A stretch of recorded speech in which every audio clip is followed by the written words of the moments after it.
21살인데 또래에 비해서 얼마나 부자인가요? 서울에 신축 아파트 가지고 있습니다. 와, 다시 초등남으로 돌아간다면 우리 아이한테 이거를 정말 제대로 알려주고 싶다. 학군지 이사를 생각하시는 분들은 아이 교육 투자 그리고 동시에 경제적인 부분 고민을 많이 하실 것 같은데 어떤 선택을 하는 게 두 마리 토끼를 그나마 좀 잡는 방향일지 부동산 경제 전문가 입장에서는 어떤가요? 제가 그전에 이제 영어학원 강사였기 때문에 이 학군지에 대해서는 되게 잘 알고 있는데 세대별로 좀 여쭤볼게요. 30대, 40대, 50대 어떤 조언해 주시고 싶으세요? 이 채널을 좀 교육에 관심 있는 부분이 있기 때문에 그것도 조금 양념으로 넣어서 얘기를 해드릴게요.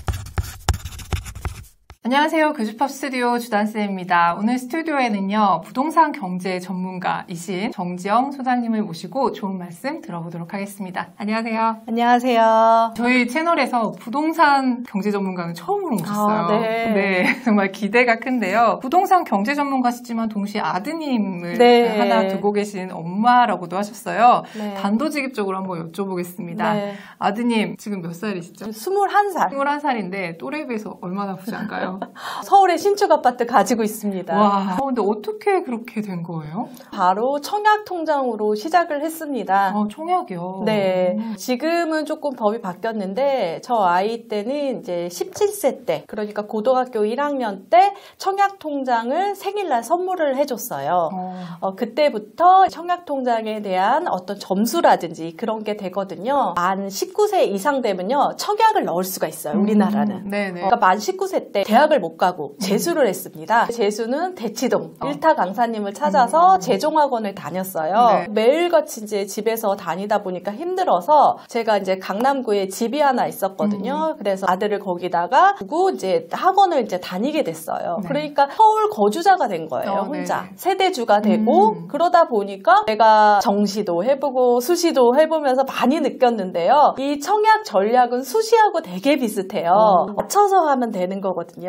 그래서 전략을 봤더니 어느 정도 스펙이 나오는 거예요. 서울의 신축 아파트 청약이 나와서 청약을 넣었는데 덜컥 당첨이 된 거예요. 지금 1년이 지났거든요. 그래서 프리미엄은 재수 때 썼던 비용보다 2배 정도 오른 비용이 돼서 재수를 한 게 좋았나 그런 생각이 듭니다. 이제 바뀌었거든요. 청약 통장이 14세부터 가점이라든지 그리고 인정 금액이라든지 이런 것들이 바뀌게 됨으로써 제가 이번에 그거에 맞춰서 나의 첫 저축 통장이라는 책을 냈어요. 그전에는 대한민국 청약지도라는 청약에 관련된 엄마, 아빠, 그러니까 성인을 위한 책이라면 아이들을 위한 책을 한번 만들어보자. 근데 뭐 벌써부터 부동산이냐 그렇게 생각할 수는 있지만요. 아이들은 다 알고 있더라고요. 사실 저 아이가 초등학교 때부터 뭐 스텝 바이 스텝해서 경제교육을 하지 못한 그런 아쉬움을 담아서 이 책을 집필하게 됐습니다. 네, 갑자기 부동산 전문가를 교주팝에 모셨다. 그러니까. 좀 놀라신 분들 있으실 텐데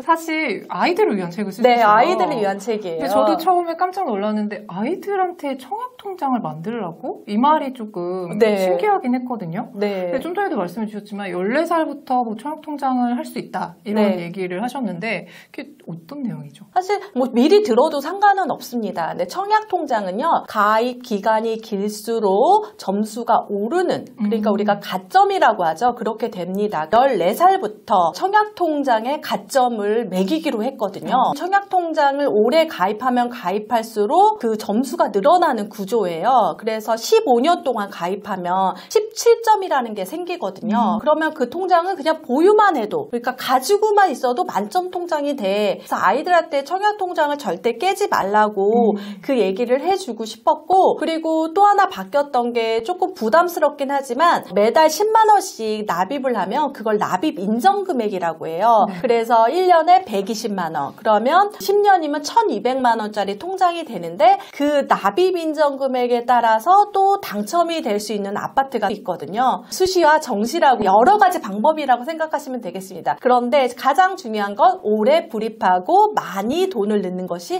유리하다고 아이들한테 알려주고 알려주고 싶었어요. 이거를 그러면 14세부터 하면 되는 게 아닌가라고 했는데 제가 여러 초등학교 엄마들하고 만나고 얘기를 했는데 언제부터 돈의 개념이 생기냐 그때부터 용돈의 개념을 또 넣게 되잖아요. 그리고 이거는 물건을 사는 개념인데 집은 조금 다른 것 같아요. 거주의 안정이라든지 자신의 거처할 수 있는 곳이기 때문에 조금 다른 상품하고는 다르잖아요. 그래서 미리 이렇게 좋은 집에서 살고 싶은 너희들을 위해서 미리 조금 준비하자 이런 마음으로 한다면 그게 절대 빠른 것은 아니고요. 아이들은 스스로 이해를 하고 내가 어떻게 해나갈지 좀 미래를 더 많이 그리는 미래를 꿈꾸는 아이가 될 것 같아서 여기 부제에서도 그렇게 말을 했거든요. 미래를 준비하는 아이들을 위한 슬기로운 청약저축 동화. 미래에 우리가 멋진 꿈을 꾸기 위해서는 지금부터 준비하는 게 좋아 라고 해서 이렇게 하니까 아이들이 쉽게 받아들이고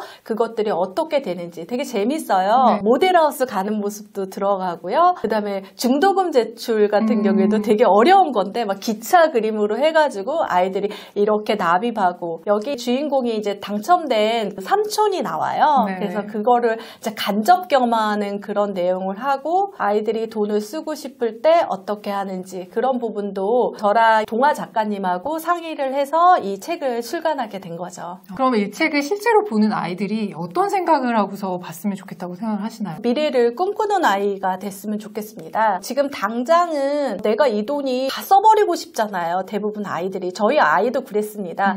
그런데 좀 더 상상력을 발휘해서 이렇게 진행이 되는 걸 삼촌의 모습을 보고 나도 꿈꿀 수 있겠구나 막연하게 조금 생각을 하게 될 것 같아요. 다시 초등남으로 돌아간다면 우리 아이한테 이거를 정말 제대로 알려주고 싶다. 뭐가 있을까요? 제가 이번에 용돈 전문가님하고 또 그 협업을 해가지고 좀 무료 강의도 하고 그러면서 그분한테 많이 배웠어요. 진짜 이거 언제부터 용돈 관리 시켜야 돼요? 그렇게 했거든요. 그랬더니 어리면 어릴수록 좋다라는 거예요. 애들이 어릴 때 말을 듣는데요. 그러면서 용돈을 받으면 세 개의 그 병에다가 용돈에 대한 그 용도를 딱 정해서 그 돈을 넣고 자기가 쓰고 싶은 거, 저축하는 거, 청약저축 뭐 이렇게 해가지고 돈을 모으고 나서 자기가 쓸 수 있는 건 쓰고 그러니까 조금 가시화적인 것들이 필요하다라고 하더라고요. 네. 그리고 또 하나는 아까 미래를 꿈꾸는데 너무 부동산 쪽이잖아요. 정말 자기 꿈을 위해서 꿈통장. 저는 만약에 하면요.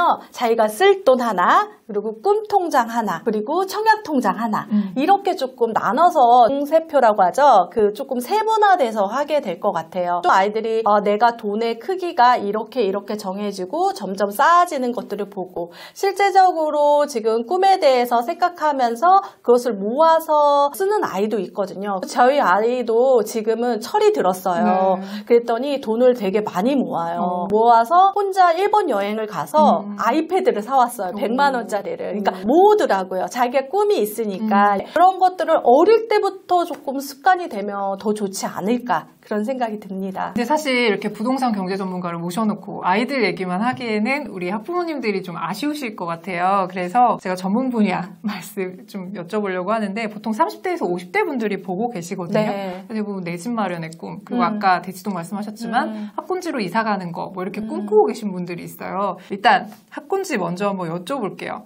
학군지 이사를 생각하시는 분들은 아이 교육 투자 그리고 동시에 경제적인 부분 고민을 많이 하실 것 같은데 어떤 선택을 하는 게 좀 두 마리 토끼를 그나마 좀 잡는 방향일지 부동산 경제 전문가 입장에서는 어떤가요? 제가 그전에 학원 강사였기 때문에 이 학군지에 대해서는 되게 잘 알고 있는데 한 10년 전, 20년 전에는 학교가 중요했어요. 그러니까 학교를 어디를 가느냐. 그래서 예를 들어서 초등학교를 가야지 그 중학교를 가고 중학교를 가야지 고등학교를 가는 그런 스텝이었는데 지금은 제2의 학교인 학원가가 되게 중요하더라고요. 그래서 학원가 플러스 학교까지 되면 정말 금상첨화. 그게 대한민국 넘버원 같은 경우에는 대치동이겠죠. 그렇죠. 대치동 같은 경우는 또 집값도 많이 오르니까. 그리고 두 번째로는 목동, 그 다음에 중계동. 이게 3대 학원가라고 불리우거든요. 그래서 그쪽은 전월세라든지 매매값이 탄탄하게 받쳐주는 게 특징입니다. 그런데 새로 신생적으로 생겨난 곳도 있어요.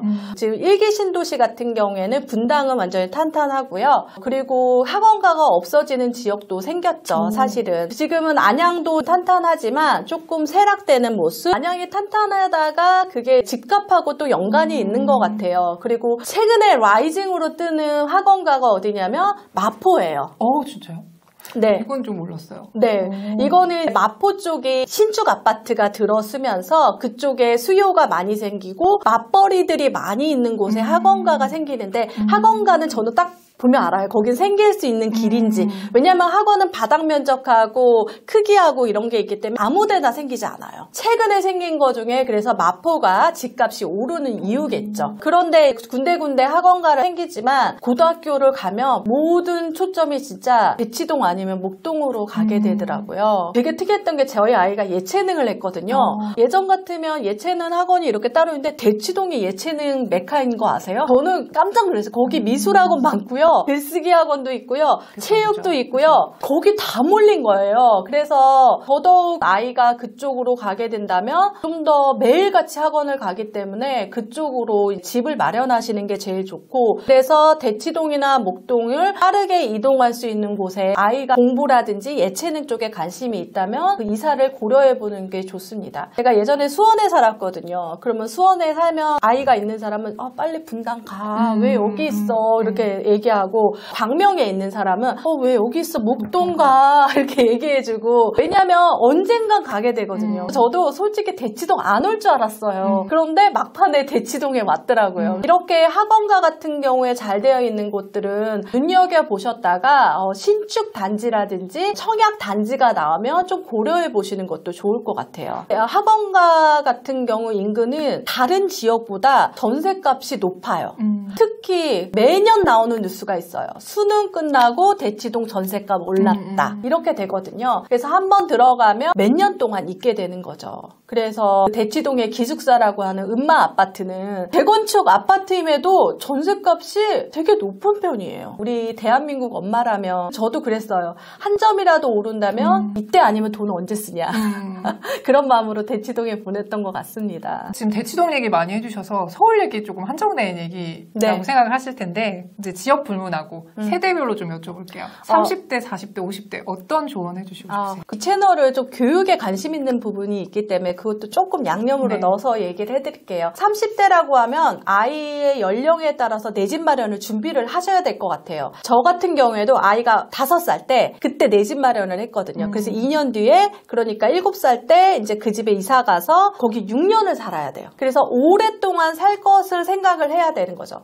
초등학교 때 이동하지 말고. 네, 초등학교 때 이동할 수는 있는데요. 아이의 성향에 따라 다른데요. 남아하고 여아하고 다르더라고요. 여아 같은 경우에는 1, 2학년 정도일 때 이사를 갈 수는 있어요. 그런데 남자는 3, 4학년 때 갈 수는 있어요. 그 이상 되면 아이가 힘들어 하거든요. 아이들 성향이 틀리지만 요즘 학교에 보면 되게 학생 수가 적잖아요. 그러다 보니까 먼저 무리가 지어지는 경우가 많기 때문에 최소한 아이의 연령에 따라서 움직이셔야 돼요. 그래서 초등학교 1학년부터 6학년 때까지 살 거를 미리 2년 전에 준비하셔야 된다는 거죠. 그리고 이제 초등학교 같은 경우에는 30대 된다면 거의 맞벌이 부부들이 많잖아요. 그래서 저는 맞벌이 세건이라고 얘기를 하는 게 있어요. 세건. 네, 맞벌이들이 키우기 좋은 조건에 있는 아파트를 선점하는 게 중요해요. 그게 어떤 아파트예요? 그거는 아이 학교랑 학원. 근데 그 학원이 우리가 말한 그 대치동 이런 거 말고요. 로컬로 가는 내신 전문 뭐 이런 거 있잖아요. 태권도, 피아노 네네. 한 건물에 다 있어가지고 목걸이 차고 가면 음식 먹고 1층 올라간 피아노하고 이렇게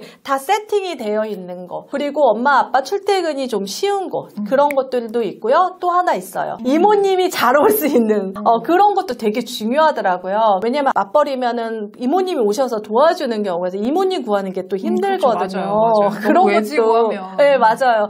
이쪽 아이들이 키우면 그 6년 동안 아이가 스스로 학원도 가고 학교도 가고 그런 것들을 플로어가 되게 안전한 지역이라고 하잖아요. 그래서 그런 맞벌이 세건을 검색할 때는 맘카페를 이용하면 좋을 것 같아요. 40대는요 준비 잘 하셔야 돼요. 40대는 가장 돈을 벌기도 하지만 많이 아이들한테 학원비를 쓰게 되잖아요.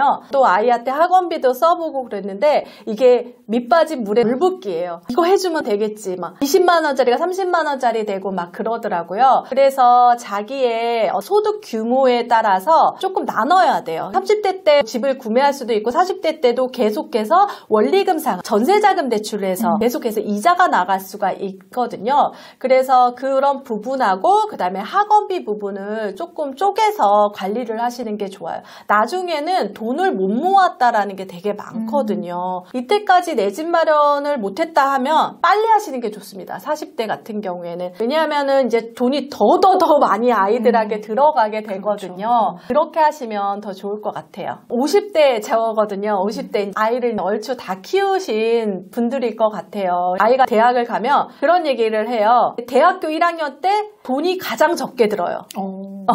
그래서 엄마들이 돈이 언제 줄어드냐고 대학교 1학년 때 딱 줄어듭니다. 아이들이 스스로 용돈도 벌기도 하고 그렇기 때문에 그때부터는 조금 노후를 위해서 준비를 하셔야 될 것 같아요. 사실 아이 키우면서는 조금 힘들 것 같은데 아이가 대학교를 딱 가는 순간 이제부터 노후를 위해서 플랜을 잡는 게 좋죠. 그걸 잘 모르시더라고요. 내가 늙어서 한 달에 얼마 돈을 쓸 수 있는지 그 규모를 모르시면 안 돼요. 내 씀씀이가 다르거든요. 그래서 그 규모를 아는 것 중에서는 가계부가 되게 중요하더라고요. 그래서 가계부를 쓰다 보면 내가 1년 살림이 나오고 내가 늙어서 어느 정도 이 돈이 필요한데 뭐 연금을 받아서 이렇게 되고 돈이 모자라는 분은 지금부터 어떤 투자를 하든지 부동산 투자, 주식 투자, 코인 투자 이렇게 다른 투자를 병행해서 노후에 대해서 설계하는 시간이라고 생각이 듭니다. 오늘 아이들 책 얘기부터 시작해서 이렇게 학부모님들이 솔깃한 경제 전문 내용까지 쫙 풀어주셨는데요. 아이들한테 이 책 한번 보여주면서 청약 한번 시작해봐야겠다 이렇게 생각하시는 분들 좀 있으실 것 같아요. 그래서 이 책에 관심 있으신 분들은 저희가 책 나눔 이벤트 진행하고 있습니다. 자세한 내용은 더보기와 고정 댓글 참고해주시면 되겠습니다. 네, 오늘 좋은 말씀 감사합니다. 수고하셨습니다. 감사합니다.